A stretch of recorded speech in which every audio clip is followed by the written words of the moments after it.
भगवद गीता मैया की। नमः पार्वती पते हर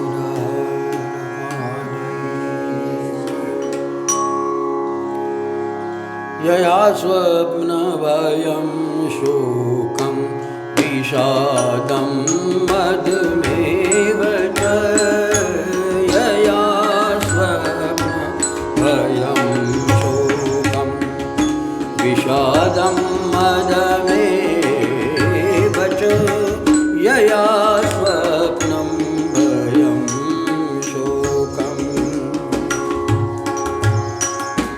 विषादं मदमेव च न विमुच्यन्ति दुर्मेधा न विमुच्यन्ति दुर्मेधा धृति सा पार्थ तामसी न विमुच्यन्ति दुर्मेधा धृति सा पार्थ तामसी यया स्वप्नं भयं शोकं यया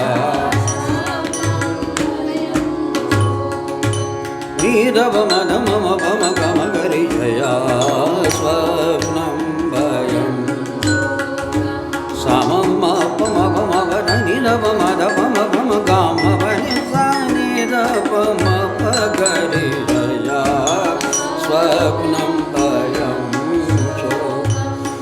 विषादं मदमेव च यया स्वप्नं भयं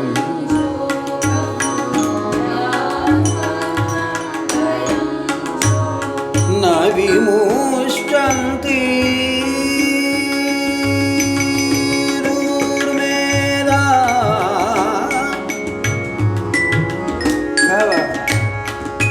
सनिधवमनिधवमधवमगमभनि पानी पगरे गरे निध निधवमनिधवमधवमगमगरे सनि सा निधवमनिधवमग न विमुच्यन्ति दुर्मेधा न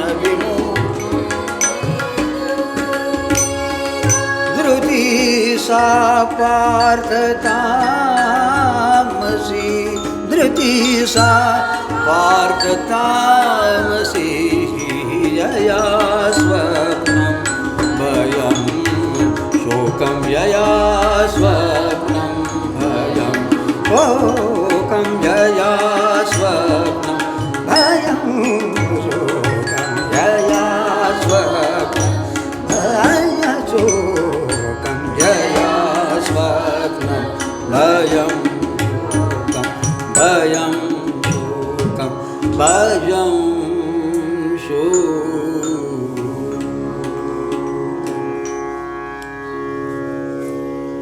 यया स्वप्नं भयं शोकं विषादं मदमेव च न विमुच्यन्ति दुर्मेधा धृतिः सा पार्थ तामसी। श्री भगवान 18वें अध्याय के इस 35वें श्लोक में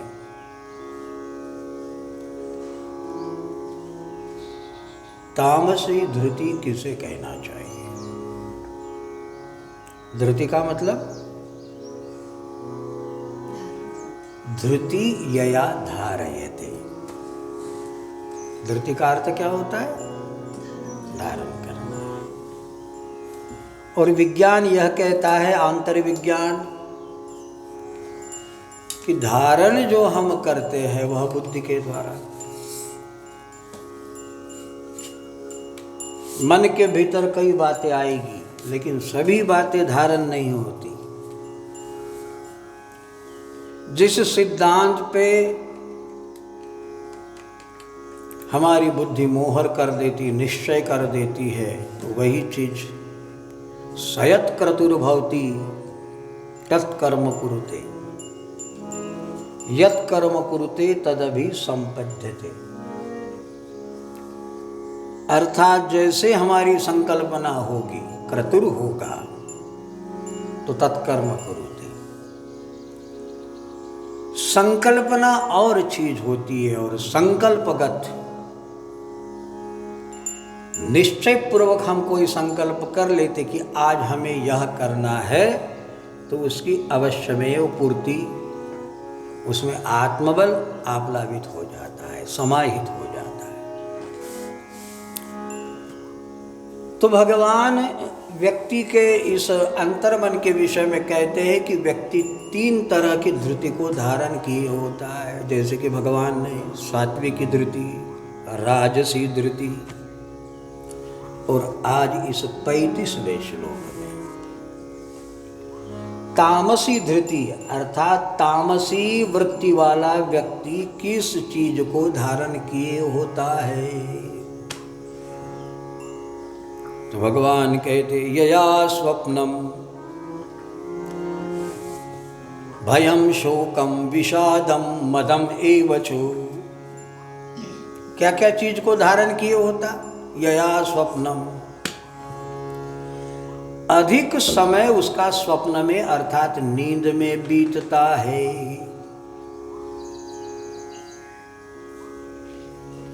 पर्याप्त सोना 6 घंटा 7 घंटा सोना आरोग्य का लक्षण है।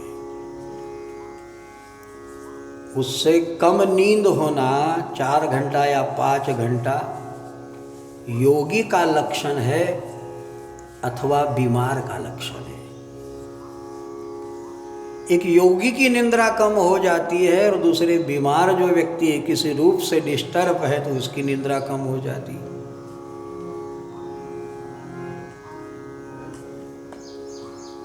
निंदा का निंद्रा का ज्यादा संबंध है। जो ज्यादा निंदा में समय बिताता है उसे नींद बहुत जल्दी नहीं आती। तो कम सोना घातक है, लेकिन अधिक सोना भी तमोगुण का प्रमाण माना जाता है। तमस्व अज्ञानजं विद्वि मोहनम सर्वदेहिना प्रमाद आलस्य निंद्रा। उसमें आलस आएगा, प्रमाद आएगा। प्रमाद किसको कहते हैं? जिद्दबाजी करना। प्रमाद किसको कहते हैं? अकार्य कर लेना। तो प्रमाद आलस्य भी होता है और नींद भी होती है।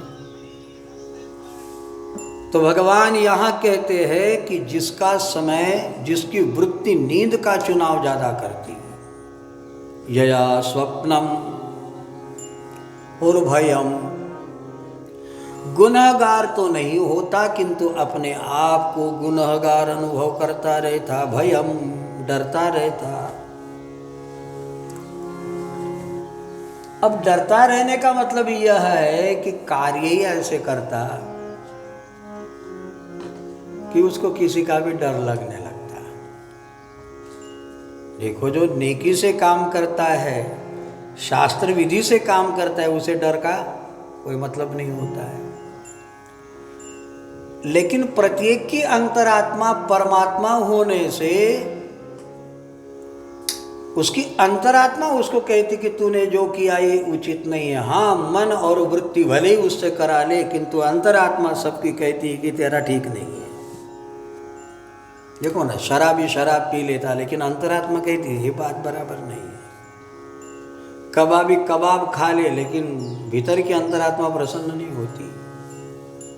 चोर चोरी कर ले, जुर्म करने वाला जुर्म कर ले, हत्या करने वाला हत्या कर दे, ये सब वृत्तिवश यद्यपि हो जाए, लेकिन भीतरी अंतरात्मा की आवाज यदि सुने तो सबकी भीतर अंतरात्मा रूप से परमात्मा विद्यमान है। तो वह इस बात को नकारता है कि तुम जो कर रहे गलत है। उसकी न सुनो न मानो बात और है, लेकिन भीतर की अंतरात्मा हमें सदा नित्य कहती है कि ये तुम्हारा औचित्यपूर्ण नहीं है। और इसीलिए डरा डरा होता है। बीड़ी तो पिएगा लेकिन सामने नहीं पिएगा, और सामने पिया तो उद्दंडता भी नजर आती है। ये कोई धर्माचार तो नहीं हुआ, लेकिन पीछे पीना तो अधर्म हो गया। अब जितनी भी बातें हैं, सामने पी रहा फूक रहा, तो पहले की वो रेलवे स्टेशन पे गाड़ियां लगती थी कोयले वाली, धुआं फेंकने वाली गाड़ी। हाँ, पहले इलेक्ट्रिक नहीं थी ना, तो जो रेलगाड़ी चलती थी धुआं वाली गाड़ी चलती थी। तो ये धुआं फेंक रहा, अपने फेफड़े को खराब कर रहा, तो अशास्त्रोक्त है। अब ये खर्रा, तमाकू और वो कौन सा क्या क्या अभी आते हैं ना भाई, बोलो जुबा केसरी, लोग नहीं जानते कि हम अपने फेफड़े को, अपनी जिंदगी को खराब कर रहे हैं। पैसे की खराबी तो हो ही रही, लेकिन पाचन तंत्र को बिगाड़ रहे हैं, नहीं समझते। अब आजकल के नए नए बच्चे क्या, बूढ़े तक भी अब तो ऐसे पाउच के आदि हो गए कि जय जय सियारा, फैशन बन गया। क्योंकि हीरो लोग जो जाहिरात करते, हीरो कहते कि वाह वाह वाह, ये गंध पे हम देखो वहां तक आ गए, विदेश तक आ गए, बोलो जुबा केसरी, क्या बात है। हालांकि ऐसी जाहिरातें भी नहीं होनी चाहिए, लेकिन जो भी हो मंजूर है। तो कार्य ही ऐसा करता है कि जिससे भय बना रहता, खा तो लेता है। उस तंबाकू के पाउच पे लिखा रहता है कि भाई कैंसर हो सकता है, ये चीजें खाने से स्वास्थ्य के लिए हानिकारक है, बावजूद भी खाए बिना नहीं रहता, एक दिन तो मरना ही मरना है। यद्यपि बोल गया हो, लेकिन मन में तो भय है, तुम त्यागी तो हो नहीं। तो यया स्वप्नम भयम शोकम,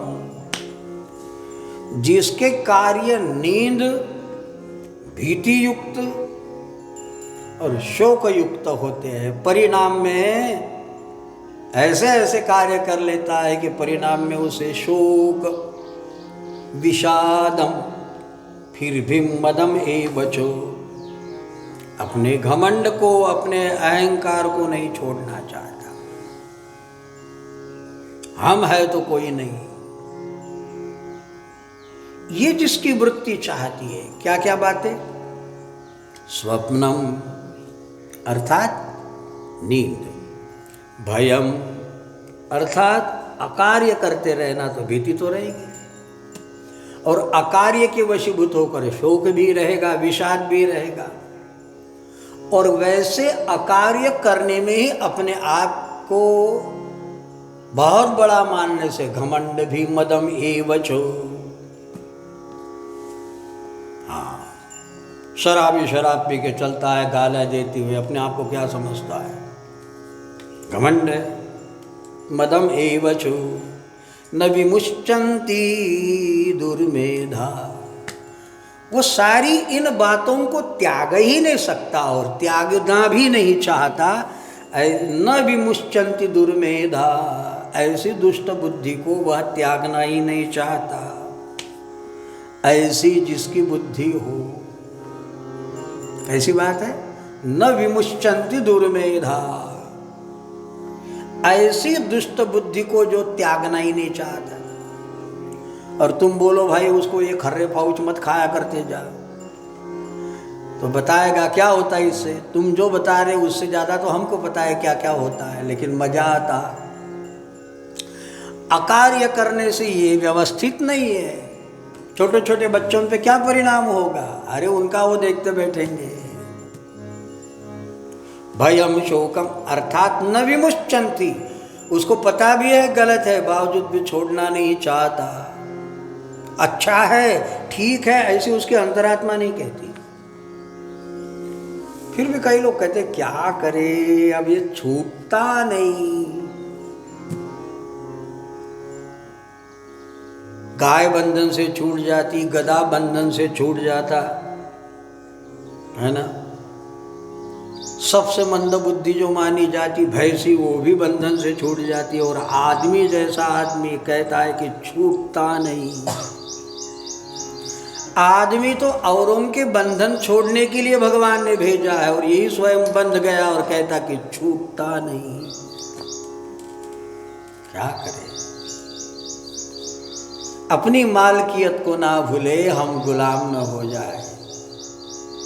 तो यहाँ भगवान ने लिखा, जो कहता है छूटता नहीं तो समझना न विमुच्यन्ति दुर्मेधा। जो अपनी दुर्बुद्धि को चाहकर भी छोड़ ही नहीं सकता, न छोड़ता हो, तो ऐसी धृति को, ऐसी धारणा शक्ति को, ऐसी वृत्ति को धृति सा पार्थ तामसी। यया स्वप्नम भयम शोकम विषादं मदमेव च। यया स्वप्नं भयं शोकं विषादं मदमेव च। यया स्वप्नं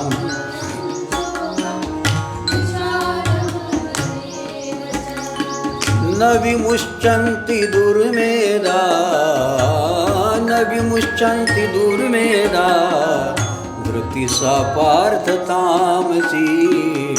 यया स्वप्नं भयं शोकं विषादं मदमेव च। यया स्वप्नं भयं शोकं विषादं मदमेव च। तो भगवान ने इस तरह एक तामसी व्यक्ति की वृत्ति, देखो स्ट्रक्चर तो सबका एक जैसा ही है, सारे प्राणी एक जैसे दिखाई देते हैं, किंतु एक वृत्ति का गुलाम है और एक वृत्ति को ब्रेक लगा सकता है। जो वृत्ति का गुलाम है उसको तामसी धृति कहते हैं, न विमुच्यन्ति दुर्मेधा। और जो वृत्ति को ब्रेक भी लगा सकता है राजसी। चलो भाई ठीक है, लेकिन सात्विकी धृति उसे कहते हैं जिसको ब्रेक लगाने की जरूरत नहीं, अनायास ब्रेक, अपने आप ही उसकी चित्तवृत्ति पसंद नहीं करती ऐसी बातों को, और स्वाभाविक ही भगवतोन्मुखी जिसकी चित्तवृत्ति है वह सात्विकी। तो भगवान ने ये सारी बातें इसलिए कही कि तुम साधक हो। अतः साधको अपनी वृत्ति को हम टटोले, हम परीक्षण करें, हम देखें कि हमारी वृत्ति किन किन चीज़ों का अवलंबन करती है। क्या भगवतोन्मुखी है? बहुत आनंद। कुछ भगवान में जुटती है और छूटती है तो राजसी, लेकिन जुटती ही नहीं है तो तामसी, है ना। तो भगवान ने ये बिलग बिलग विविधा भेद यहाँ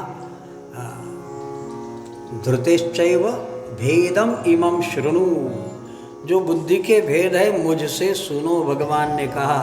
तो बुद्धि माने धारणा शक्ति, निश्चयात्मिका शक्ति, संकल्पिका शक्ति।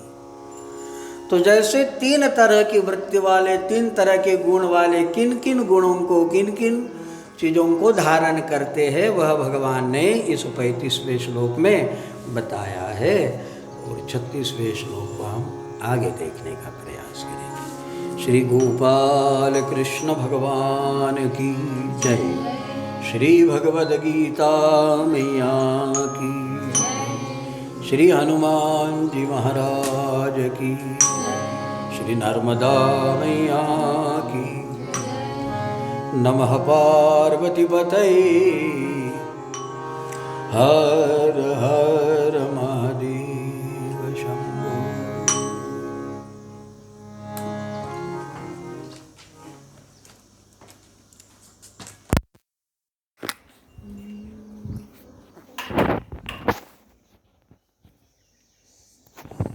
हाँ काका जी।